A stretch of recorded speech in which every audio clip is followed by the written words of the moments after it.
संगीतकार भाइयों की जोड़ी साजिद और वाजिद, दोनों को संगीत विरासत में मिला। इनके पिता आर.डी. बर्मन समेत तमाम संगीतकारों के लिए तबला बजाते थे।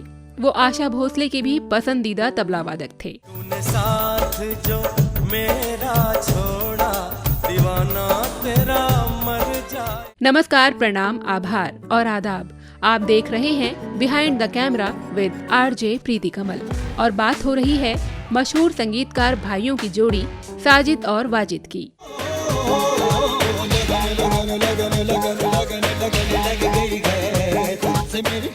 बेटे साजिद और वाजिद को भी बचपन से संगीत का शौक चढ़ गया।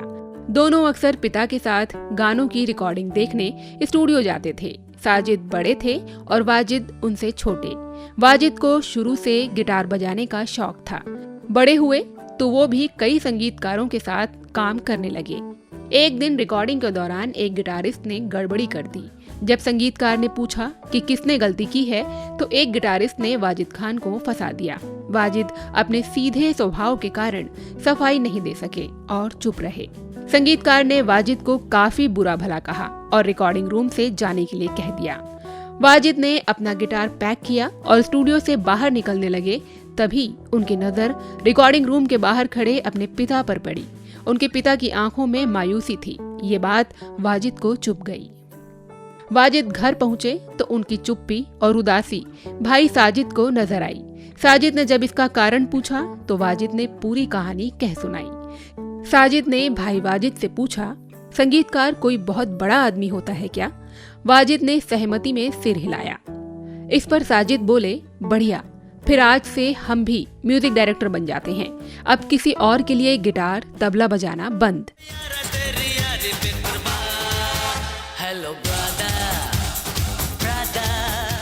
बड़े भाई साजिद ने संगीतकार बनने की बात कह तो दी थी, लेकिन सफर इतना आसान नहीं था। लंबा संघर्ष और दर दर की ठोकरें मिली।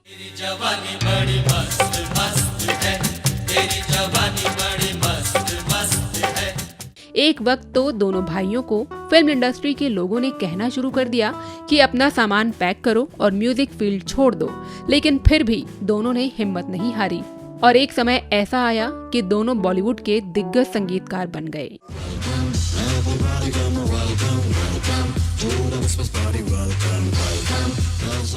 साजिद वाजिद ने मिलकर बॉलीवुड संगीत को काफी हद तक बदल कर रख दिया। ये संगीतकार जोड़ी भले ही नए जमाने के रंग में ढलकर कई गाने कंपोज करती, लेकिन उनके तमाम गानों में लोकगीत और शास्त्रीय संगीत का मेल भी देखने को मिलता।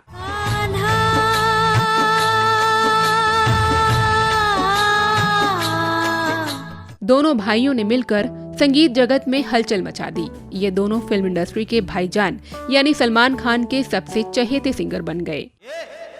हटा सावन की घटा, हटा सावन की। सलमान खान के स्टारडम को बुलंदियों पर पहुंचाने में इन दोनों संगीतकार भाइयों की भी बड़ी भूमिका रही। तेरा दिल जाना बेकरार हो जाए, रब करे तुझको। भाईजान को दोनों का म्यूजिक इतना पसंद आता कि साल 1998 से साल 2000 तक की ज्यादातर फिल्मों के गानों में इनका संगीत जरूर होता था। लेकिन 1 जून 2020 को ये जोड़ी हमेशा के लिए टूट गई। वाजिद मात्र 42 साल की उम्र में इस दुनिया को छोड़कर चले गए। संयोग देखिए, वाजिद खान ने करियर का पहला और आखिरी गाना भाईजान यानी सलमान खान के लिए ही बनाया था।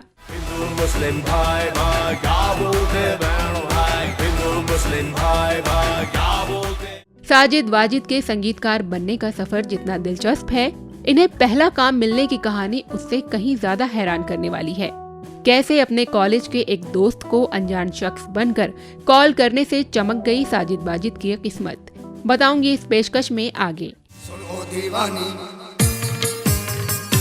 तेरी जवानी बड़ी मस्त मस्त है। वाजिद एक बेहतरीन सिंगर भी थे। साल 1999 में दीवाना एल्बम का शानदार संगीत तैयार हुआ। इसके जरिए वाजिद सिंगर के तौर पर लॉन्च होने वाले थे, लेकिन फिर ऐसा क्या हुआ कि इसके सिंगर सोनू निगम बन गए और इसी एल्बम से वो रातों रात एक स्टार सिंगर बन गए। जानेंगे वो किस्सा आगे विस्तार से। इस कदर प्यार है तुमसे है। साजिद वाजिद ने अपने करियर की शुरुआत में एक बेहद कामयाब और हिट गाने का संगीत तैयार किया जो बच्चे बच्चे की जुबान पर चढ़ गया। इसके बावजूद साजिद वाजिद को इस गाने को बनाने का अफसोस क्यों था, इसका भी एक बड़ा मजेदार कारण है जो आपको आगे बताएंगे। दीवाने दिल को जाने जा, कहीं आराम नहीं। साल 2019 में वाजिद की तबीयत बिगड़ गई। वो जिंदगी और मौत से लड़ने लगे। उनकी किडनी खराब हो गई। किडनी ट्रांसप्लांट होनी थी और फिर कौन था जो वाजिद के परिवार से किडनी डोनेट करने के नाम पर पैसे लेकर फरार हो गया। साथ ही जानेंगे कि वो कौन था जो बीमार वाजिद को चुपचाप किडनी डोनेट करके चला गया। अपना काम बनता, भाड़ में जाए जनता, गूंगे बैरों की नगरी, कौन किसी की। साथ ही जानेंगे कि वाजिद की मौत के बाद किसने उनकी पत्नी को इस्लाम कबूल करने के लिए दबाव बनाया और क्यों अपने पति की संपत्ति के लिए उन्हें लंबी कानूनी लड़ाई लड़नी पड़ी। मैं तो बेचारा फंस गया रे, देखो शादी करके फंस गया। ये सारी बातें विस्तार से जानने से पहले वाजिद के बचपन और शुरुआती सफर के बारे में जान लेते हैं। सुरीली अखियों वाले, सुना है तेरी अखियों से बहती है। 10 जुलाई 1977 को वाजिद का जन्म मुंबई में हुआ था। साजिद वाजिद को तबले की ताल पर थिरकते साज विरासत में मिले। इनके पिता उस्ताद शराफत अली खान तबला वादक थे। वहीं से दोनों ने गानों में घुली धुनों को पहचानना शुरू किया। साजिद वाजिद का यूपी के सहारनपुर नगर से बहुत गहरा रिश्ता है। उनके पिता सहारनपुर नगर के ही रहने वाले थे, जो यहाँ के आलीसराय अहमद अली मोहल्ले के रहने वाले थे। आज भी इनका पुश्तैनी घर यहाँ मौजूद है। शराफत खान का जन्म इसी घर में हुआ था। करीब 50 साल पहले वो सहारनपुर से निकलकर मुंबई जा पहुँचे, जहाँ बहुत कम समय में उन्होंने अपनी अलग पहचान बनाई। उन्होंने नौशाद और लक्ष्मीकांत प्यारेलाल समेत देश के तमाम मशहूर संगीतकारों के साथ संगत की। शराफत खान ने कामयाबी का सफर शुरू होते ही मुंबई में शादी कर ली थी। उनके घर में 3 बेटों ने जन्म लिया, जिनमें सबसे बड़े हैं साजिद, वाजिद मझले थे और छोटे बेटे का नाम जावेद है। तीनों बेटों ने मुंबई में ही तालीम हासिल की। संगीत की शिक्षा पिता शराफत खान और फूफा इकबाल साबरी की सरपरस्ती में हासिल की। इकबाल अफजाल साबरी का नाम कव्वाली और सूफियाना संगीत की दुनिया में किसी परिचय का मोहताज नहीं है। वो भी सहारनपुर से ताल्लुक रखते थे। साजिद वाजिद का पहला एल्बम भी इकबाल अफजाल साबरी के सहयोग से ही आया था। अब मुझे रात दिन तुम्हारा ही ख्याल। संगीत विरासत में मिलने के चलते साजिद और वाजिद की म्यूजिकल इंस्ट्रूमेंट में शुरू से ही दिलचस्पी थी। 7 साल की उम्र से ही वाजिद तबला, गिटार समेत कई वाद्य यंत्र बजाने लगे। साजिद वाजिद ने अपने पिता के अलावा मशहूर सारंगी वादक अल्लाह रखा खान और दास बाबू सहित कई मशहूर संगीत दिग्गजों से प्रशिक्षण लिया।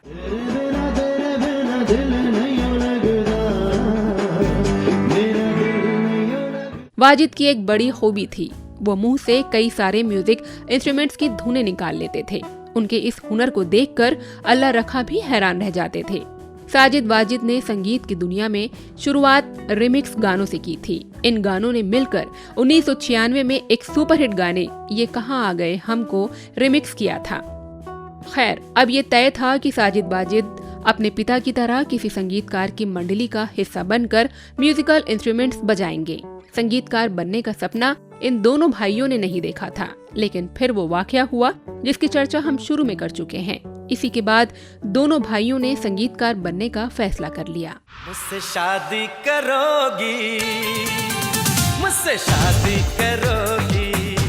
संगीतकार बनकर भाई की बेइज्जती का बदला लेने के लिए साजिद ने एक कमाल की ट्रिक अपनाई। दरअसल साजिद वाजिद ने मुंबई के मिठीबाई कॉलेज से पढ़ाई पूरी की थी, जहां सलमान के भाई सोहेल खान उनके बैचमेट और अच्छे दोस्त थे, जो 1998 में आई फिल्म प्यार किया तो डरना क्या बनाने जा रहे थे।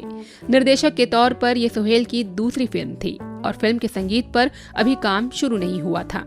एक दिन साजिद ने सोहेल को अनजान शख्स बनकर फोन किया और बताया कि मैं संगीतकार बनने के लिए फिल्म इंडस्ट्री में ट्राई कर रहा हूं और मुझे आपको एक धुन सुनानी है।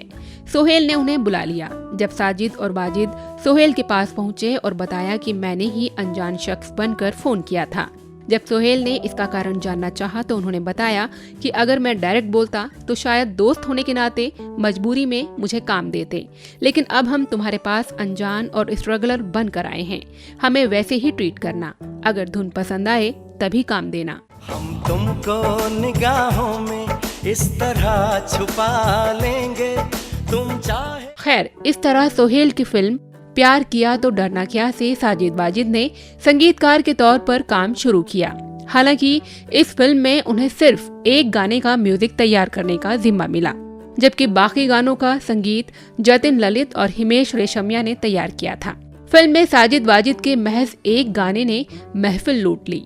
ये एक तरह से आइटम नंबर था जिसे साबरी ब्रदर्स ने गाया था। इस गाने को लेकर साजिद वाजिद ने एक दिलचस्प बात बताई थी। एक इंटरव्यू में इन दोनों ने कहा था कि इस गाने की पॉपुलैरिटी इतनी ज्यादा हो गई थी कि हर कोई इसे गुनगुना रहा था, लेकिन जब इस संगीतकार जोड़ी को पता चला कि कुछ मनचले लड़के इस गाने को गाकर लड़कियों को छेड़ रहे हैं तो उन्हें बहुत दुख हुआ। साजिद ने इस बारे में बात करते हुए कहा था कि जब हमें इस बात की जानकारी हुई तो पैरों तले जमीन खिसक गई। हमने सोचा कि ये तो गजब हो गया और हमें वाकई इस गाने को लेकर पछतावा हो रहा था कि हमने ये क्या कर दिया।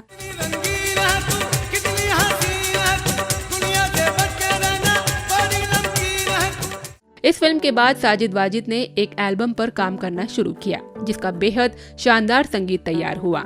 इस एल्बम के जरिए संगीत के तौर पर वाजिद को लॉन्च किया जाना था। साजिद ने एक इंटरव्यू में बताया था कि 1999 में रिलीज हुए दीवाना एल्बम के सारे गाने वाजिद से गवाने के लिए तैयार किए गए थे। वाजिद बहुत अच्छा गाता था, लेकिन उन दिनों टी सीरीज को कुछ बड़ा करना था। पहले से जिस गायक को लोग जानते हों उनके साथ एल्बम लॉन्च करने को तवज्जो दी जाती थी।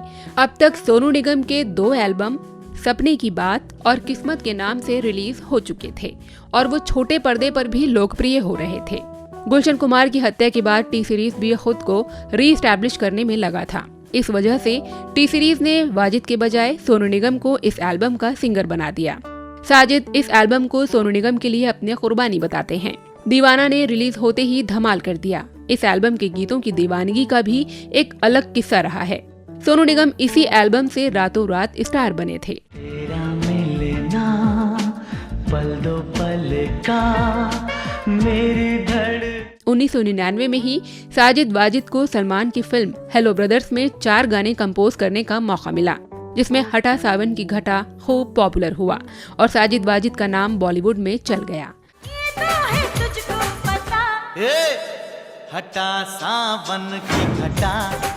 हेलो ब्रदर्स के कामयाब संगीत के बाद 2000 से 2002 तक साजिद वाजिद ने नाकामियों का ऐसा दौर देखा जो उनके लिए बहुत तकलीफ देने वाला था। लगातार 6 फिल्मों का संगीत नाकाम रहा। इसमें माँ तुझे सलाम, बागी, मिट्टी, ये जिंदगी का सफर, तुमको न भूल पाएंगे और क्या यही प्यार है जैसी फिल्में शामिल थी, जिनका संगीत नहीं चला। ये वक्त दोनों भाइयों के लिए बेहद भारी था। यहाँ तक कि फिल्म इंडस्ट्री में साजिद वाजिद के लिए कहा जाने लगा कि अब इन्हें बोरिया बिस्तर बांधकर बॉलीवुड से वापस लौट जाना चाहिए। इन बातों की परवाह न करते हुए दोनों भाई संघर्ष और सही समय का इंतजार करते रहे। प्यार का करल करा सोनिए तो आजा सोनिए।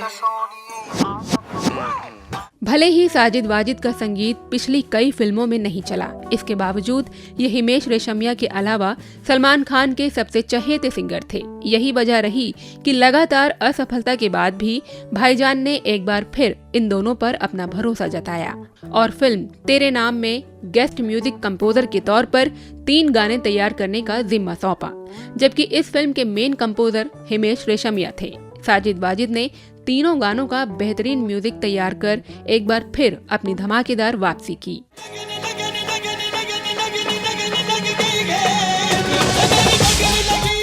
इस फिल्म के संगीत ने दोनों भाइयों की जोड़ी को एक बार फिर बॉलीवुड में स्थापित कर दिया। साल 2004 में डेविड धवन ने साजिद वाजिद को अपनी फिल्म मुझसे शादी करोगी में मौका दिया। इस फिल्म का संगीत भी बहुत कामयाब रहा।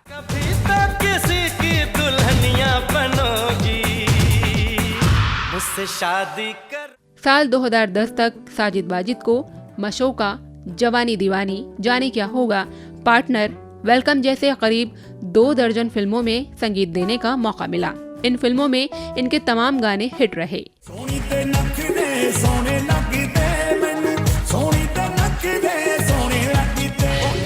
साजिद वाजिद भले ही नए जमाने के रंग में ढलकर ज्यादातर गाने कंपोज करते रहे, लेकिन उनके कई गानों में लोकगीत, शास्त्रीय संगीत का मेल भी देखने को मिलता था। इसकी वजह भी थी।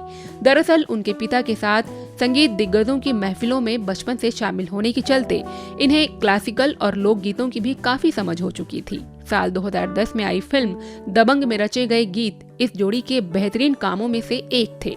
इस फिल्म के जरिए साजिद वाजिद ने न सिर्फ अपनी काबिलियत का लोहा मनवा दिया, बल्कि लोक धुनों में अपनी बाजीगरी की भी मिसाल पेश की। इस फिल्म में एक ओर जहां हम का पीनी है जैसा देसी स्टाइल वाला गाना मिलेगा, तो दूसरी ओर तेरे मस्त मस्त दो नैन जैसा काव्यमय गीत भी है।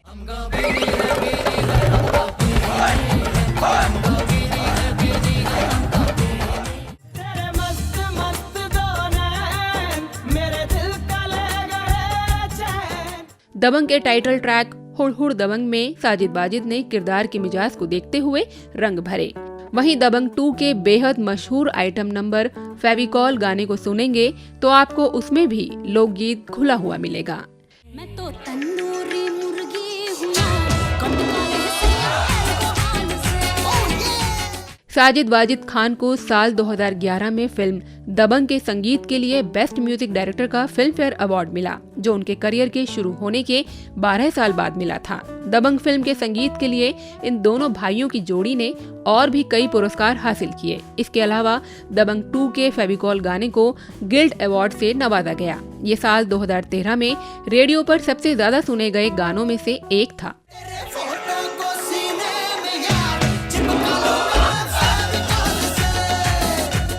साजिद वाजिद ने गुलजार के साथ फिल्म वीर में काम किया था। इस फिल्म में रचे गए गीत इस जोड़ी की काबिलियत का एक और शानदार उदाहरण है। वीर के गानों में शास्त्रीय संगीत, लोकगीत, ठुमरी का खूब प्रयोग हुआ।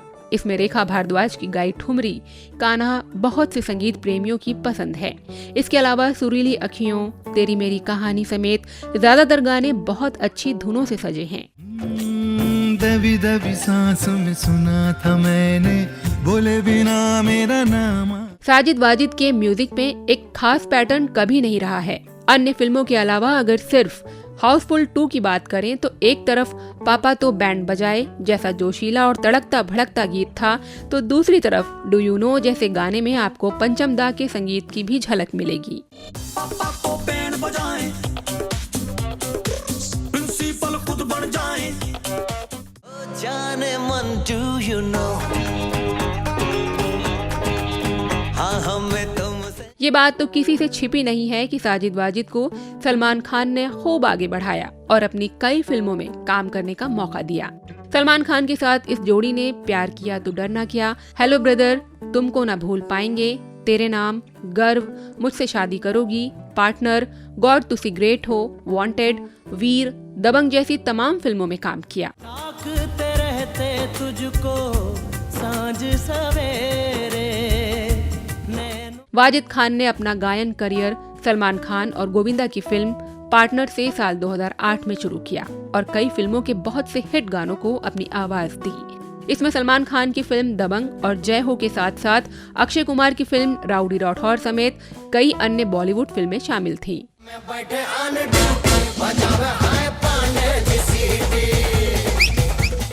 1998 से शुरू हुई साजिद वाजिद की जोड़ी बहुत ही कामयाब तौर पर फिल्म इंडस्ट्री में काम कर रही थी, लेकिन जहां एक ओर इनका करियर सफलता की सीढ़ियां चढ़ रहा था, वहीं वाजिद निजी जिंदगी में तमाम तूफानों का सामना कर रहे थे।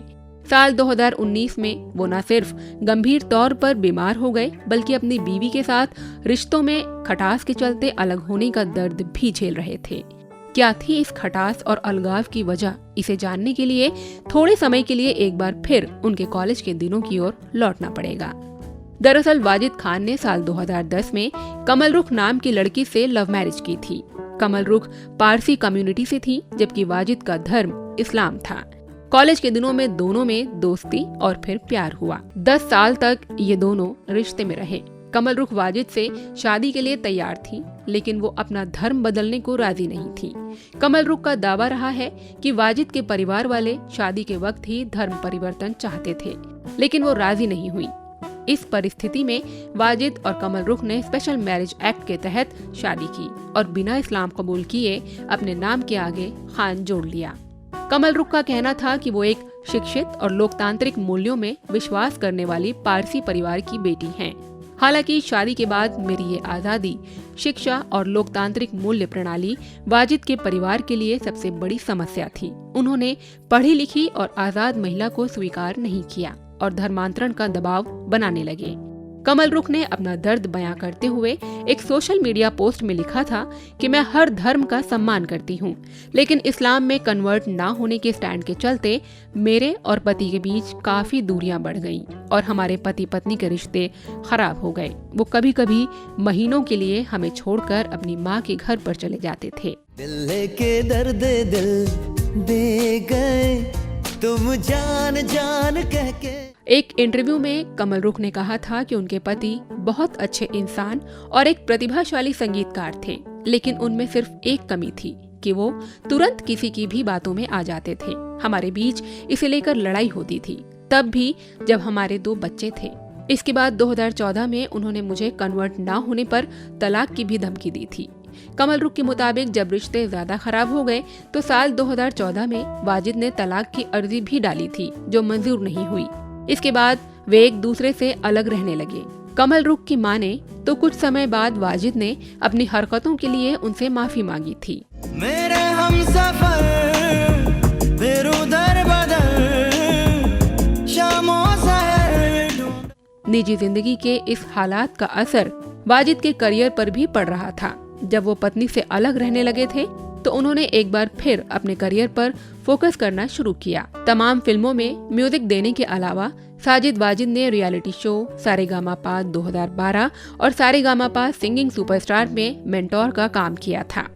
इसके अलावा IPL के 4थे सीजन के लिए दोनों ने थीम सॉन्ग धूम धूम धूम धड़ाका कंपोज किया था, जिसे वाजिद खान ने ही आवाज दी थी।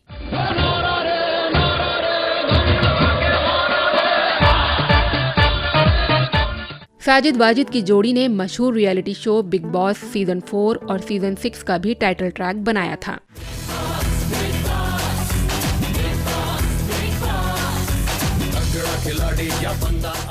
साल 2019 में वाजिद की तबीयत बिगड़ने लगी थी। वो महीनों तक बेड पर रहे। उनकी किडनी खराब हो चुकी थी और इसके ट्रांसप्लांट की सख्त जरूरत थी। बीमार वाजिद का ख्याल उनकी मां रख रही थी। इस दौरान वाजिद की पत्नी उनसे कभी मिलने आई या नहीं, इसकी जानकारी नहीं है, लेकिन वाजिद की हालत बिगड़ती जा रही थी। किडनी डोनेट के लिए कई लोगों से बात हुई। कई रिश्तेदारों और परिचितों ने इसके नाम पर पैसा भी लिया और किडनी दान करने का आश्वासन देकर आखिर में फरार हो गए। आखिर तक कोई रास्ता नहीं दिखा तो वाजिद की मदद के लिए साजिद की पत्नी लुबना आगे आई और वाजिद को किडनी डोनेट कर दी। 2019 के आखिर में वाजिद की किडनी ट्रांसप्लांट की गई और साल 2000 में वो कोरोना की चपेट में आ गए। 1 जून 2020 को हार्ट अटैक से वाजिद ने मात्र 42 साल की उम्र में इस दुनिया को अलविदा कह दिया और साजिद वाजिद की जोड़ी हमेशा के लिए टूट गई।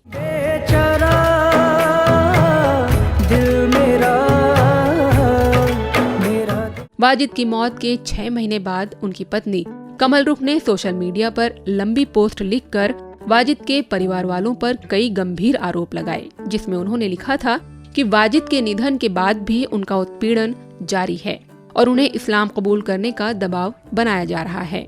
साथ ही कमल रुख का कहना था कि वाजिद खान की वो संपत्ति जो उन्होंने अपनी पत्नी और बच्चों के नाम की थी, उसे भी हड़पने का प्रयास किया जा रहा है। इस संपत्ति की लड़ाई को कमल रुख ने कोर्ट में चुनौती दी, जहां उन्हें बॉम्बे हाई कोर्ट से राहत मिली। कमल रुख ने बॉम्बे हाई कोर्ट को उनके पति वाजिद की संपत्ति को सुरक्षित रखने के लिए आभार व्यक्त किया। दिल ने दस्तरखान बिछाया, दावत इश्क है। खैर, साजिद खान अब बॉलीवुड में अपनी बाकी की कहानी अपने भाई वाजिद खान के बिना ही लिख रहे हैं। वाजिद खान को याद करते हुए आज भी बॉलीवुड के तमाम कलाकारों की आंखें नम हो जाती हैं। उनकी निजी जिंदगी के विवाद चाहे जो भी रहे हों, लेकिन ज्यादातर लोग उन्हें अच्छे संगीतकार और इंसान के साथ ही हमेशा मुस्कुराते हुए शख्स के रूप में याद करते हैं।